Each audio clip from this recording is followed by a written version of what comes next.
and today we are going to make chocolate sheet cake with chocolate ganache on top.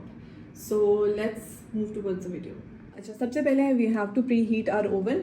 और oven जो है मेरे पास electric oven है, इसलिए मैंने इसका जो है टेम्परेचर जो है it's going to be on 180. यहाँ पे अगर यहाँ पे आपको मुश्किल हो रही है और आपके नंबर्स नहीं हैं तो you can put an oven thermometer there. It's hardly cost like 1000 rupees. आपको किसी भी दराज पे मिल जाता है और आप वो रख सकते हैं. उसमें आपको क्लियरली टेम्परेचर जो है वो देगा, जो भी आपके ओवन का टेम्परेचर होगा. और इसमें आपके जैसे इलेक्ट्रिक ओवन है तो इसमें आपने ऊपर नीचे दोनों के आपने बर्नर जो है वो ऑन करने होते हैं, ग्रिल्स ऑन करनी होती हैं. लेकिन अगर आप गैस का ओवन यूज़ कर रहे हैं तो you just have to click on the lower burner. ऊपर वाला आप ऑन नहीं करेंगे, सिर्फ नीचे वाला बर्नर ऑन करेंगे गैस ओवन के लिए. लेकिन इलेक्ट्रिक अगर आपके पास है तो आप दोनों ओवन ऑन करेंगे. ये बेकिंग के लिए आपको बड़ा प्रिसाइज होना पड़ता है. तो हमें उसके लिए सबसे पहले इंग्रेडिएंट्स जो हैं वो उनकी मेजरमेंट जो है वो exactly according to the recipe होनी चाहिए, तभी हमारी रेसिपी जो है अच्छी बनेगी. और दूसरा, हमारे इंग्रेडिएंट्स जब तक अच्छे नहीं होंगे, क्वालिटी वाइज अच्छे नहीं होंगे, तब तक भी आपकी जो डिश है वो उस तरह से नहीं बन पाएगी. तो फर्स्ट ऑफ ऑल हमने एक इस तरह की रेक्टेंगुलर बेकिंग डिश ले लेनी है और इसको हमने बटर पेपर, मैंने इसको करके लगा दिया था, हल्का सा ऑयल लगाया था नीचे, फिर बटर पेपर लगाया था and then I brushed it again with the oil so that जो हमारे केक बैटर है वो स्टिक ना करे इसके साथ. तो इस तरह हम इसको साइड पे कर लेंगे.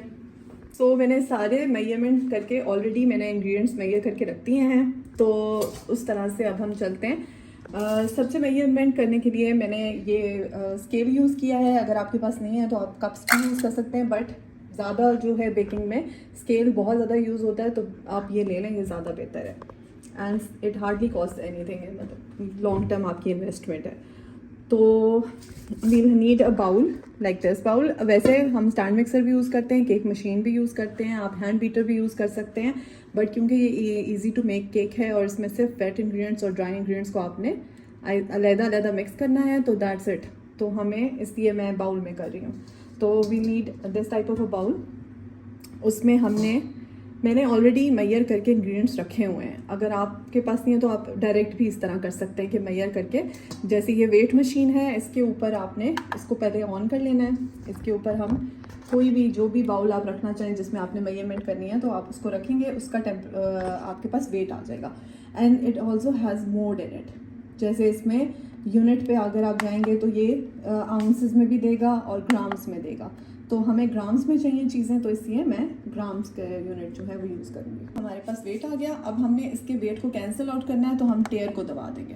तो ये हमारा इसका वेट जो है वो 0 पे चला जाएगा. Now we can put in our ingredients in it. तो सबसे पहले हमारे पास है मैदा, that is almost 225 grams. 225 grams के बराबर है. और उसके बाद हमारे पास है आइसिंग शुगर. और icing sugar we are going to take 280 के बराबर, क्योंकि इसमें ऑलरेडी हम चॉकलेट गनाश भी डालेंगे, तो ज़्यादा आइसिंग शुगर अगर डालेंगे तो वो मीठा हो जाएगा. तो उसको हमने सिफ्ट कर लेना है आइसिंग शुगर को, क्योंकि उसमें लम्स होते हैं. अगर हम इसी तरह डाल देंगे तो वो बैटर जो है वो लम्पी होगा. तो कोशिश क्या करें, आइसिंग शुगर हो गया, कोको पाउडर हो गया, इनको आप छान के डालें. बस इसको आपने टेयर कर देना है दोबारा.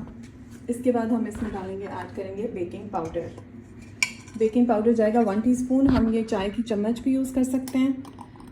अभी के लिए मैं यही कर रही हूँ, लेवल आउट करके बेकिंग पाउडर चला गया. Than half a teaspoon of baking soda.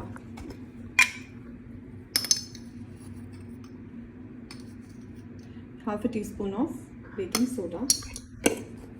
और अगर आपके पास इस तरह की स्पून्स हैं तो you can use the spoons. इसके ऊपर लिखा होता है ये 1 टेबल स्पून है, ये 1/4 टीस्पून है. तो इस तरह से आप ये वाली भी यूज़ कर सकते हैं. और इसके बाद हम इसमें ऐड करेंगे अपना कोको पाउडर जो है वो ऐड कर लेंगे. और इसको भी छान के करेंगे, क्योंकि इसमें भी काफ़ी गुठलियाँ होती हैं कोको पाउडर में, लम्स होते हैं. तो उनको लम्प फ्री करने के लिए हम इसको छान लेंगे. And should be approximately 75 grams.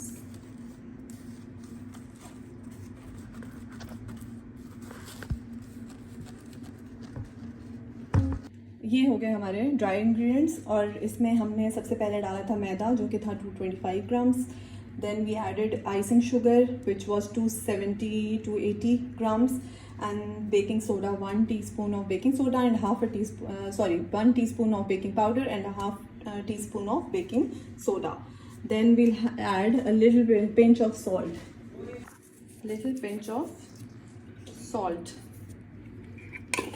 और we'll mix it. आप ये इस तरह की विस्क यूज़ करें. अंडे वेट के हिसाब से 150 के करीब बनेंगे. लार्ज एग्स यूज़ करने हैं, 3 लार्ज एग्स. 1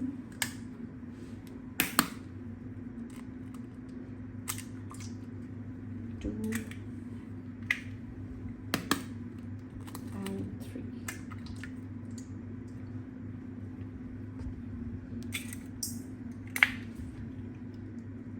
अब add 1 teaspoon of vanilla essence.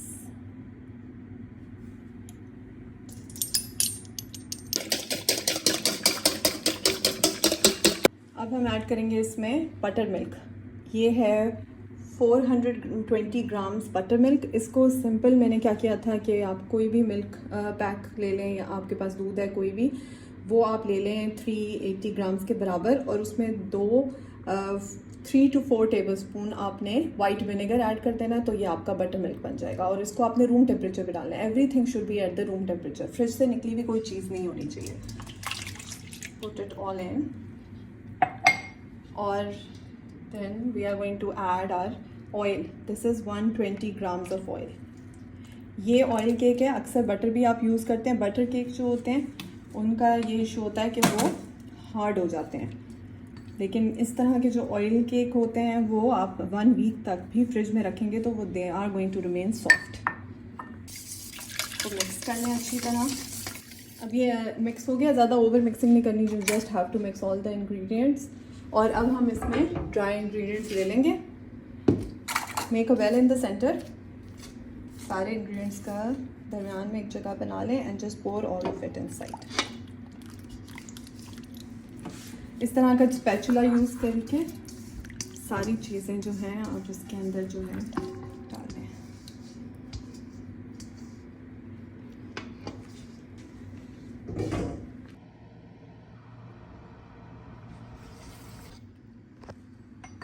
अब आपने इसको हल्के हाथ से मिक्स करते जाना है, but don't over mix it. अगर ज़्यादा मिक्स करेंगे तो वो हार्ड हो जाएगा केक. तो इस पॉइंट पे आपने विस्क छोड़ के यूज़ स्पैचुला और इसको हल्के हाथ से आपने नीचे से उठा के ऊपर तक लाना है, ताकि नीचे भी अगर कोई इंग्रेडिएंट्स जो हैं वो मैदा वगैरह मिक्स नहीं हुआ प्रॉपर्ली तो वो मिक्स हो जाए. और इस तरह एयरी आपका होना चाहिए बैटर. बबल्स भी होने चाहिए इस तरह, एयर बबल्स. बस दैट्स इट. जो हमने बेकिंग ट्रे प्रिपेयर की हुई थी इसके अंदर हम ये बैटर पोर कर देंगे.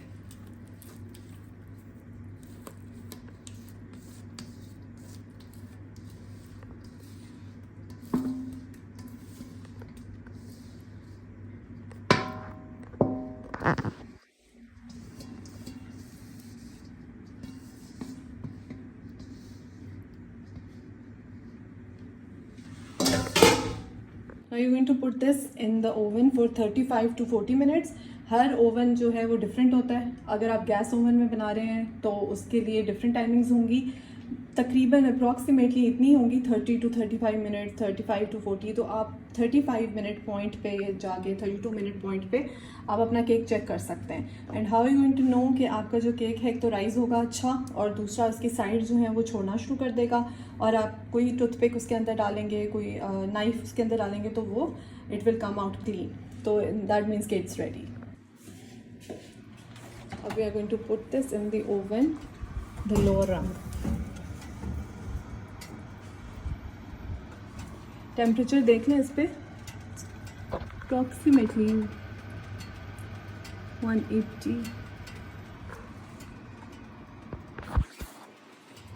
Now we're going to put it in the oven for 30 to 35 minutes तक हम इसको रखेंगे. मैंने 30 क्योंकि मैं ऑलरेडी प्री हीट कर चुकी हूँ ओवन, तो वो इसलिए मैंने सिर्फ 32 मिनट्स के लिए इसको रखा है. I'm going to like check it on 32 point. सो अब हम बनाएंगे chocolate ganache for the cake. उसके लिए हम मेजर कर लेते हैं इंग्रेडिएंट्स। मैंने ऑलरेडी वैसे करके रखे हुए हैं। We need dark chocolate, good quality dark chocolate 200 grams, and then we need dairy cream like this. Milk pack पे आप दूसरी भी यूज़ कर सकते हैं, बट ये हैवी क्रीम है तो इससे आपकी गनाश का टेक्सचर अच्छा होगा। और then we need 1 to 1.5 tablespoon butter, unsalted butter. इसको ज़ीरो कर देंगे। 1 tablespoon बटर मैं ऑलरेडी ऐड कर चुकी हूँ इसमें। अब ये वाली क्रीम, डेयरी व्हिपिंग क्रीम जो है मिल्क पैक की, वो हम डाल देंगे इसमें। जितनी आप, इसका रेशो इस तरह से होता है कि जितनी आप चॉकलेट लेंगे उतनी ही आपने डेयरी मिल्क की क्रीम लेनी है। तो ये 200 grams चॉकलेट है तो उतनी ही आपकी क्रीम हो जाएगी। Now you are going to put it on the heat, और आंच अपने हल्की रखनी है। आंच हल्की रख के इसको इस पर रखते हैं। Keep on whisking it. इसको ज़्यादा आपने बॉईल नहीं करना है, इतना करना है कि साइड्स पे जब आपके बबल्स आ जाएंगे उस टाइम तक ये रेडी हो जाएगी। जब साइड्स पे जब बबल बनना शुरू हो जाए तो that means ready. You just have to take it off. हाथ से लेवल आउट कर लेना है। Take a spatula, put all the cream on top of it. इसको फैला के डालें ताकि सारी चॉकलेट को वो कवर कर ले।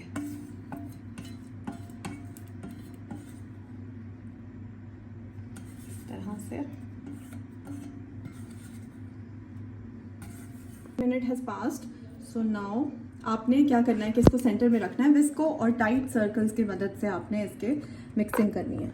और एक ही डायरेक्शन जो आप यूज़, अगर क्लॉकवाइज जा रहे हैं तो you have to go clockwise, if you are going anti clockwise you have to go anti clockwise. और आहिस्ता आहिस्ता सर्कल जो है वो बढ़ाते जाएं। इसमें ज़्यादा एयर नहीं आने देनी। उसका वजह यह होती है कि फिर गनाश का टेक्सचर भी अच्छा नहीं बनता और प्रॉपर्ली जो है वो डिज़ोल्व नहीं होती चॉकलेट। और अगर आपको लगे कि आपकी जो क्रीम है वो प्रॉपर्ली हीट अप नहीं हुई है तो you can put this in microwave for 30 seconds, not more than 30 seconds, otherwise the chocolate will get burned. तो आपने इसको 30 seconds के इंटरवल के हिसाब से आपने माइक्रोवेव में रख देना है। तो अगर आपकी चॉकलेट जो है, वैसे तो क्रीम इतनी अभी गर्म है कि वो ऑलरेडी ये चॉकलेट को जो है वो पिघला रही है, तो आपने, अगर आपको लगता है कि अभी चॉकलेट के बड़े बड़े चंक्स हैं तो आप उसको माइक्रोवेव में 30 seconds के लिए रख सकते हैं। और इसको रखने का तरीका ये है कि आपने प्लास्टिक कवर लेना है और you have to put it on top of the chocolate.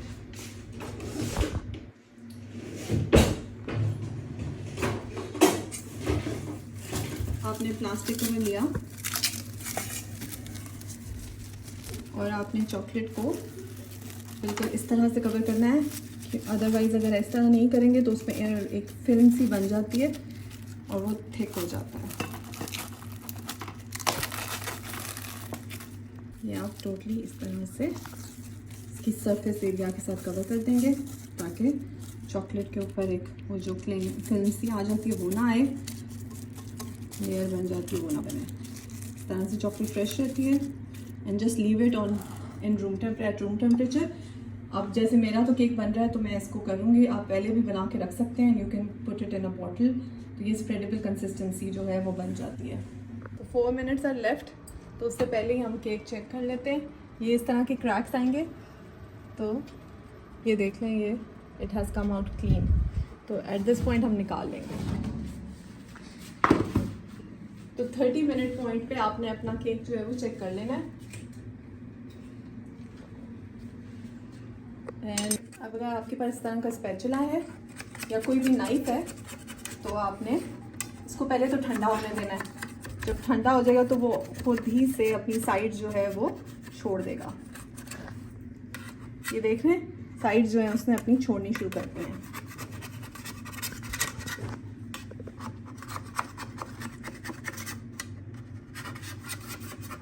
इस तरह करके अब आपने इसको 10-20 मिनट्स के लिए छोड़ देना है। Then we are going to transfer it to a tray, और जो कि इस तरह की होगी जिससे वो थोड़ा एयर पास हो और ठंडा हो। अगर इसी में रहने देंगे हम तो वो कुक होता रहेगा और उससे ये है कि वो केक जो है वो हार्ड हो सकता है। तो अभी आपने इसको वो करना है। अभी इसको हम ये ट्रे लेकर इसके ऊपर हम इसको कन्वर्ट करेंगे। Now we are going to take it off. तो ये देखिए it has come out clean, और ये इसी वजह से हुआ है कि इस पर बटर पेपर हमने लगाया था, जिससे ये जो है वो नीचे स्टिक नहीं हुआ केक। अब आराम से आपने बटर पेपर जो है वो उतार, जो है वो हो गया है ठंडा। अब ये जो चॉकलेट गनाश है उसको मैंने थोड़ा सा आइसिंग बैग में डाल दिया था, जिसमें मैंने स्टार नोज़ल की टिप डाली है। इसको हम साइड पे रख देंगे। और एक हमारे पास ये है, going to take a spatula, take this type of a spatula, और इसकी हेल्प से हम इसको टॉपिंग करेंगे।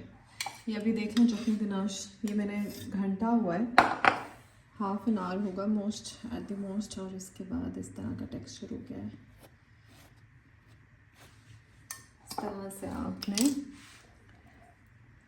एक दफ़ा इस पर डाल दें सारी चॉकलेट।